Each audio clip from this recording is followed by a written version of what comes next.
Hello, my sweet loves. This is Tatianna Tarot, hitting you up with another tarot energy forecast for the week of November 4th all the way to November 10th. Okay, I got to look at my calendar here. Otherwise, I'd be in confusion.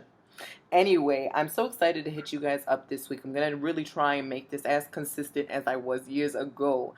For those that are new, welcome to my channel. I am Tatianna, and I happen to read tarot. Have been doing so for over 15 years now. And I basically use this platform to touch base weekly on what we can expect the energies to be this coming week for the collective. When I mean the collective, anybody who is tuned in and watching, there's a message in here for you. I utilize my tarot cards, oracle cards, and just basic channeling skills to pick up on what spirit will most needs you to hear and how you can take advantage of the energy this week so that you can thrive in your life and just succeed in anything that you're really looking towards. So, that being said, I am just going to say a quick prayer to get our energy into the deck, and we can get started on the message. Honorable ancestors, masters, teachers, loved ones, I ask that you bring forth and collect this higher selves, spirit guides, Orishas, Loas, archangels, ascended masters, and any light being entities that can give us clarity, knowledge, guidance, wisdom, and context on our personal path and journey. Spirit, I ask that you illuminate the truth. And I thank you for allowing me to be the vessel here today. Ashe. Okay, dear. Let's get the ball rolling. So, we're going to just look into, instead of breaking down day by day, we're just going to see what's going on in general, right? And for a more specific, in-depth lens on what's going to happen for the week to come per sign, you guys can follow me on my social media platforms, Twitter, Instagram, and Facebook. It will be at Tatianna Tarot. That's Tatianna with Tatianna, 2 N's, Tarot, Tarot, all one word. And I will post the weekly content there individually per sign, usually on Sunday or Monday. So you can find a little blurb of what to expect for your sign. Okay, but this is just goodies for the collective, which is as equally valid. Okay. And sometimes the messages that come out are indeed for this week. Sometimes it lingers on to the next week. Sometimes it's relevant for the whole month. Okay, so there are no, there is no wrong or right way with spirit. It's all inclusive. Okay, so let's see, Spirit, what do you need to tell the collective for this coming week of the 4th to the 10th? What is it that we need to know on what to expect this coming week for the 4th to the 10th, energetically for the collective? What is to be experienced in our fields? Oop. When cards fly out, I always start with that because that is not a coincidence, right? So the cards that flew out are the 10 of Wands. I don't know if you can see because the lighting here, this is going to improve inevitably, but the lighting here is very vibrant here. The 10 of Wands and the Judgment card. All right. So typically the 10 of Wands gives us this feeling of excess, extra things, right? Excessive baggage, excessive weight, excessive demands, excessive expectation, excessive energy. And this is not necessarily a yay or a nay, even though most people would be more inclined to say that it's a little negative. It is what it is, right? So this week is going to highlight where we are carrying more than what we should. And sometimes the 10 of Wands can allude to carrying emotions of the past, not letting go of things that have transpired already, not being willing to let go and release that. Or it could be quite literally demands and responsibilities that fall on your plate. just say hypothetically, for example, me, mother, entrepreneur, wife, creative, still have to tend to myself, still have to tend to my audience, and everybody in between. The 10 of Wands for you could be something very similar. It could be that let's say you're working a 9 to 5, but you're also launching a business on the side, on weekends. Maybe you're a parent, maybe you're taking care of your parents, maybe you have some sort of a health issue going on, or you have some sort of discord in one of your relationships, or there is stress in the work field, or there's just a lot of changes happening in your life all at once, and it's a little bit challenging for you to stay afloat and grounded. 10 of Wands is essentially carrying a lot of weight on your shoulders, metaphorically, and really trying not to bulge, not to crumble. Okay, now with some of this stuff, some of the things that we are carrying, one, we don't really have a choice. Okay, so I don't want you to be hard on yourself and be like, well, what the do I do? I can't just necessarily drop the ball on my children or my parents or my career that feeds, that puts food on the table, or what have you. But certain things we do have a choice on, right? So whether that is time management, whether that is emotionally releasing this expectation, or emotionally releasing the weight of what we've held on to in the past, not forgiving, not letting go, not making peace with, not accepting, right? Okay, so the 10 of Wands really prompts us to look deeply at what is essentially slowing our progress, slowing our evolution, slowing our speed in life. What's holding us back from getting things done? Is it that we haven't necessarily accomplished what we said we were going to do 6 months ago to a year ago? Are we lollygagging? Are we resisting? Are we putting up a front even though we may not realize it? We're just like putting it on a back burner, saying, I'm going to do this later, I'm going to do this later, we'll do this later because these other things have my mind. Are we not prioritizing efficiently? Are we not working smarter? Or we were just working harder? So there's a lot of things that we need to basically assess and edit and review and meditate on and be very introspective about, without kicking ourselves in the ass, without being judgmental, with just being aware that this is all part of the human experience, and we should be as compassionate to ourselves and to others as much as possible, right? 10 of Wands is also going to make you revisit the past. Being Mercury in retrograde, bam, it is what it is. The past is going to come up regardless whether you like it or not, whether it's somebody literally from your past coming up into your energetic field, whether it's just popping up without you consciously thinking of it, whether it's just things that you see around you.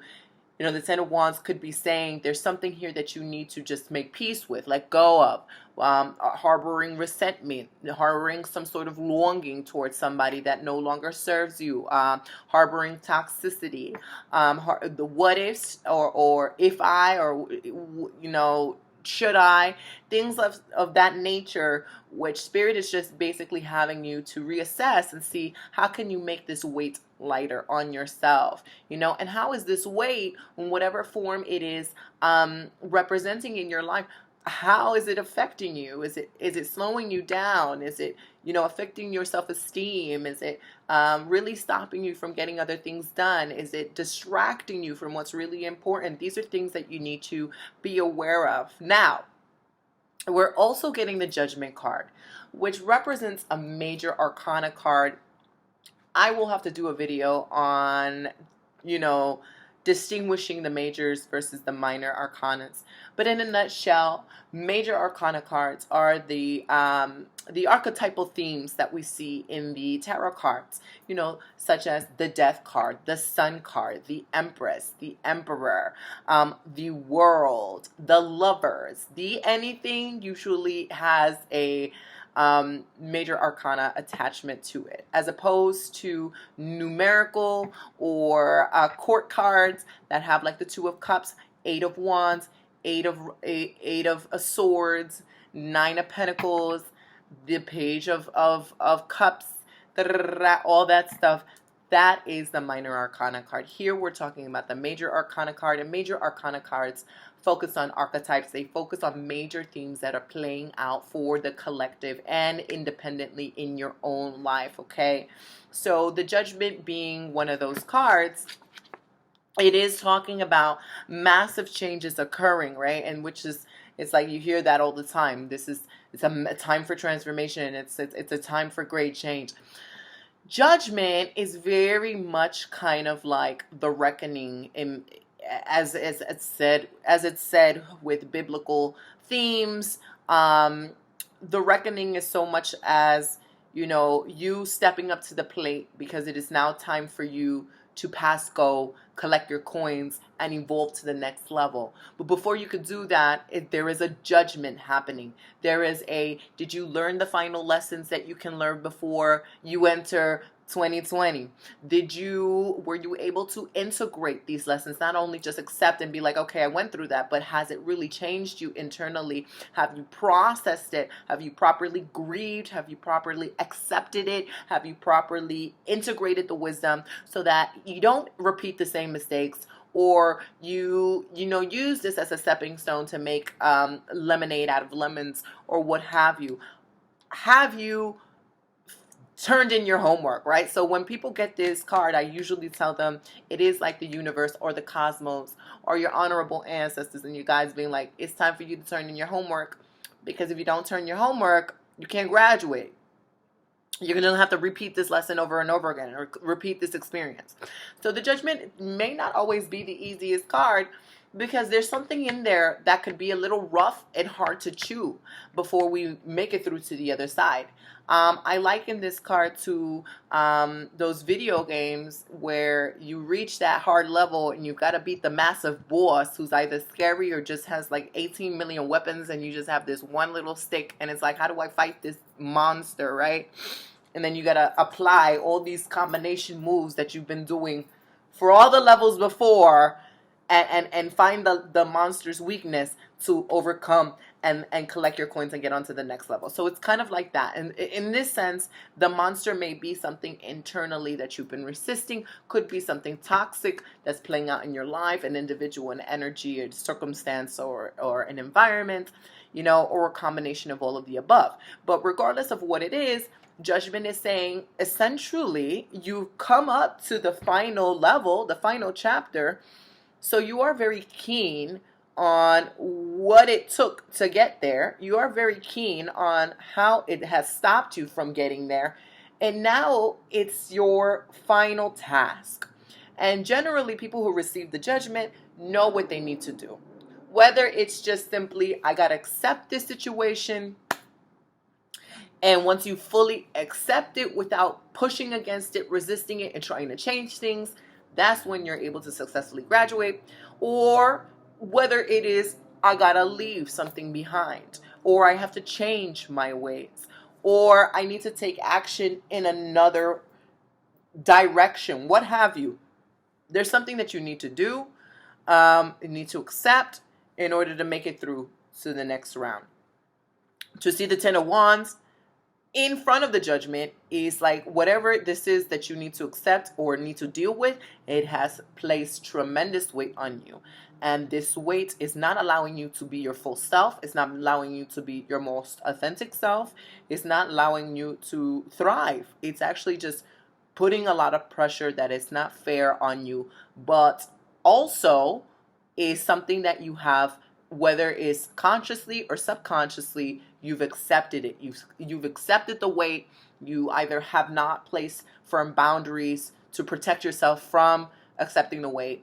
Whatever it is, you got to deal with it because it's your life, right? And you're responsible for your life. So the judgment could be a major situation happening that highlights this for yourself, illuminates what you need to do, or gives you kind of like the final call before you do hand in that homework, which makes sense for Scorpio season, right? Let us see what else we have received here for this week for the collective.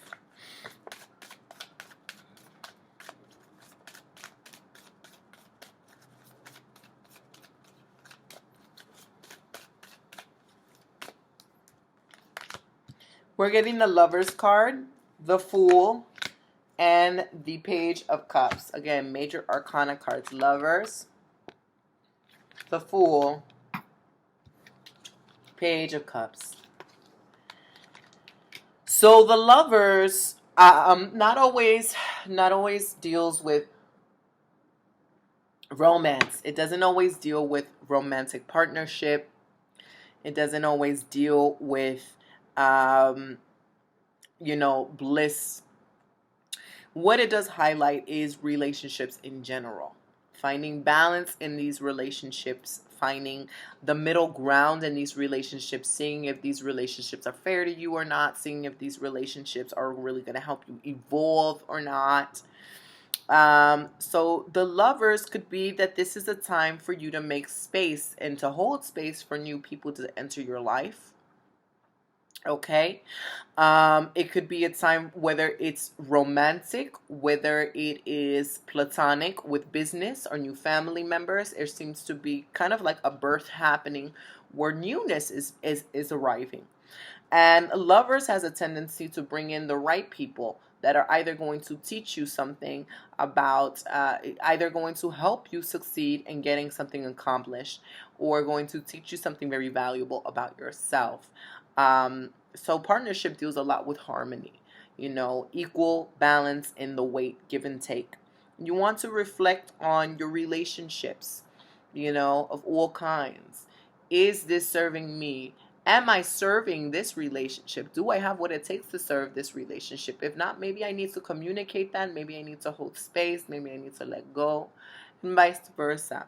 The lovers usually always comes with a life-changing decision, maybe involving relationships, maybe involving other things, but there's usually a decision factor that needs to be made in order for you to regain that balance in your life again. Now, couple that with the Fool. Again, this could be a time for new dynamics to enter your life, or it could be a time where you're maybe making or taking a risk for a relationship here, for a particular dynamic. Whether that risk is, okay, I'm going to go for this. I'm going to go full steam ahead, and I'm going to bank on this new partnership that I have formed, and I'm going to see where it takes me, or I'm going to see what we can create together, or I'm going to see where this relationship goes, where this romance goes. The Fool has no guarantees over the future. And so the Fool is labeled a fool not because they're foolish, but there's this naivety of kind of like childlike energy where it's like, I don't know where I'm going. I don't know what I have no experience, so I don't know how to navigate myself. All I use as a navigational tool is my instincts, and the Most High, and trusting that, and guiding myself accordingly with that. The Fool is a very exciting time, but it's very nerve-wracking once you do have to make that risk, because a lot of people don't trust themselves, and because there is no guarantee of what is to happen. A lot of people hold themselves back from that sense of change, drastic change. And the Fool will cause drastic change. It's a rebirth in many ways. It's the very first card of the tarot. It's the 0. So it's not negative or positive. It is what it is. It's a very neutral experience, and you cannot go through it without surrendering to the divine. And so there is some sort of surrender here, surrendering theme happening with relationships, with dynamics. A predominantly love. I did say that the Lovers doesn't always deal with love or romance, but we do have the Page of Cups here. And so the Page of Cups could be a new character entering into the scheme of things, talking about love, or bringing up love vibration for you, whether it's they're bringing up things from the past and so you're hesitant of jumping in, whether it's taking a step further and being more serious with this, whether it's just entering a new facet of the relationship you already have. There is an emphasis on love, although it's not only exclusive to love. It can be listening to your intuition, right? Or receiving a healing gift, receiving some sort of blessing here through this individual in your life. Maybe it's platonic, maybe it's a partnership that shows their love in a caring way, a business partnership in a caring way. Maybe there's this innovative idea that you guys have together, and it's like, are we going to really go for this? Are we going to do this? Okay, let's go. Let's jump through. It looks like by jumping through and accepting this risk, there is actually a lot of inherent blessings involved, but you really have no choice but to go with the flow and surrender, as I mentioned before. And with those two cards that have fallen out, the Ten of Wands and the Judgment, I would suggest that you implement a lot of play this week. A lot of play, a lot of sensuality, a lot of exploration of your possibilities through creativity. What's this option? What's that option? What would happen if I did this?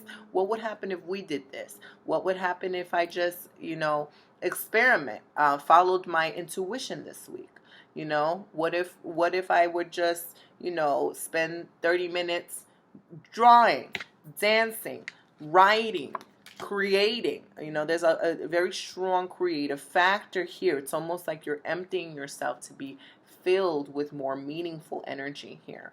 So that is what we are facing this week. It's actually not a very bad week. It's just a really interesting week to see how your dynamics play out with your personal love relationships, your work, your family, your friends, and yourself, because the Lovers does deal a lot with mirrors. And what you're starting anew within, what you're giving birth to, because a lot of you guys are giving birth to new things, new chapters, new people, figuratively and literally. So let's see what the Moonology Oracle cards. I'm going to be using this Moonology Oracle deck by Yasmin Boland. Let's see what this says for us. What is the collective message?